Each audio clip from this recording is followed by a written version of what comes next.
Ever hit that frustrating daily usage limit with Google Gemini and felt stuck? Don't worry, reaching your Gemini daily limit is a common hurdle. And in this quick tutorial, we'll explore how to get back to generating amazing content. The most straightforward solution is often the simplest patience. Most daily usage limits within platforms like Gemini automatically reset at a specific time each day, usually midnight in your local time zone.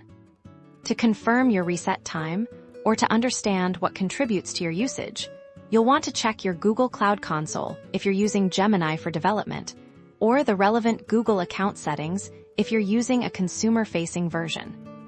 For those needing continuous access or working on extensive projects, consider diversifying your tools. Explore other AI models or platforms that offer different usage tiers or pay-as-you-go options to supplement Gemini's availability. Effective resource management is key if you're hitting limits frequently. Try batching your requests instead of sending individual prompts. Group similar tasks together to optimize your usage and reduce unnecessary calls.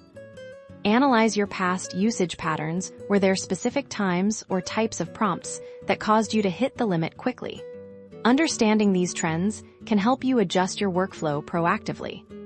Perhaps you can break down complex queries into simpler, sequential prompts that are less resource-intensive, or explore off-peak hours for your most demanding generative tasks. And for developers, investigate if there are different Gemini API versions or tiers available, or explore fine-tuning smaller, specialized models for specific tasks that might be less prone to hitting broad usage caps.